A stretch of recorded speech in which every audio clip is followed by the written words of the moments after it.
पलूस तालुक्यात श्री प्रभू रामचंद्रांची रामलल्ला प्रतिष्ठापना उत्सव मोठ्या उत्साहात साजरा करण्यात आला। अयोध्या येथे सोमवार दिनांक 22 जानेवारी 2024 रोजी रामलल्ला प्रतिष्ठापना पंतप्रधान नरेंद्र मोदी यांच्या शुभ हस्ते करण्यात आली। त्याचे औचित्य साधून पलूस तालुक्यातील प्रत्येक गावामध्ये हा उत्सव मोठ्या प्रमाणात साजरा करण्यात आला। 12:29 ते 12:30 दरम्यान अक्षदा वाटप करण्यात आल्या होत्या। त्यावेळी रामनामाचा जप करण्यात आला। अक्षदा एकत्रित करून व रामचंद्रांच्या चरणी अर्पण करण्यात आल्या। रामानंदनगर, पलूस, भिलवडी, अंकलखोप यासह तालुक्यातील सर्व गावांमध्ये हा उत्सव मोठ्या प्रमाणात साजरा करण्यात आला। पलूस तालुका संजय गांधी निराधार योजनेचे अध्यक्ष सर्जेराव नलवडे हे दोंडीराज महाराज मंदिरामध्ये या कार्यक्रमाला उपस्थित होते। नियोजनबद्धरित्या हा कार्यक्रम करण्यात आला होता। भारतीय जनता पार्टी, शिवप्रतिष्ठान, राष्ट्रीय स्वयंसेवक संघाचे कार्यकर्ते यांनी नियोजन केले। यावेळी रामभक्त माता भगिनी मोठ्या संख्येने उपस्थित होत्या। पलूस औद्योगिक वसाहत येथे या कार्यक्रमाचे आयोजन उमेश पाटील, अरुण ब्रह्मे यांनी केले। रामानंदनगर येथील राम मंदिरामध्ये देखील कार्यक्रमाचे आयोजन मोठ्या प्रमाणात करण्यात आले होते। प्रत्येक घरात खिरीचा प्रसाद वाटण्यात आला। अनेक ठिकाणी महाप्रसादाचे आयोजन करण्यात आले होते।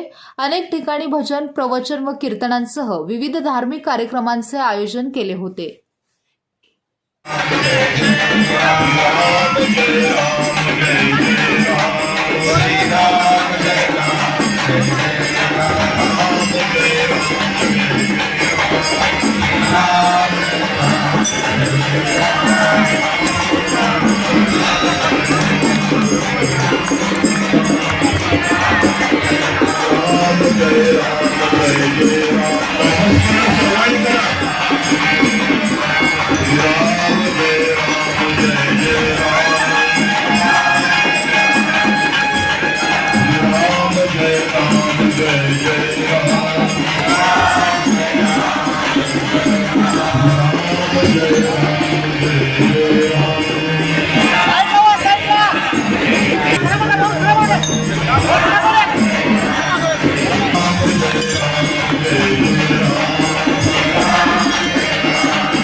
आणि या संजीवनी योगावरती मौलिक गावाला एक समाधी घेतली।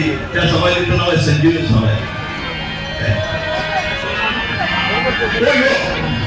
बऱ्याच काळानं आलेलं आहे बघा की 500 वर्ष आहे, पण जवळजवळ या ठिकाणी 750 वर्षे होऊन गेलेली आहे। त्या क्षणाची आपण वाट पाहतोय आणि तो क्षण काही थोड्या वेळावर आलेला येतोय।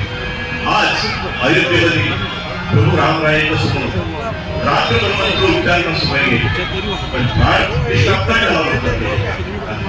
ती प्रतिष्ठापना ही नामस्मरणामध्येच केली जाते आणि फक्त 84 सेकंदाचा आणि अशा पद्धतीने आज तुम्हाला थोडं मी बोलली आहे। तर म्हणजे रामाबद्दल बोलणे किंवा त्याच्या नामाबद्दल बोलणे मला वाटतं काय राम अवतार झाले तर रामामध्ये ताकद होती काय? लगेच एक भारताचं सुंदर अल्प भाव अल्पमती असं आहे। काय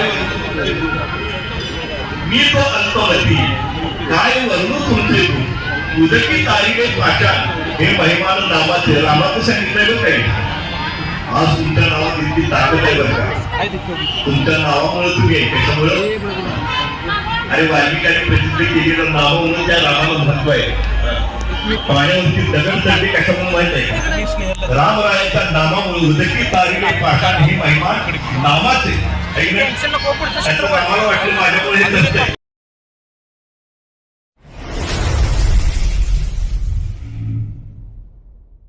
क्रांती सूर्य न्यूज, क्रांती सूर्य न्यूज संपादक शशिकांत कांबळे. सबस्क्राईब करा, बेल आयकॉनवर क्लिक करा आणि लाईक करायला विसरू नका.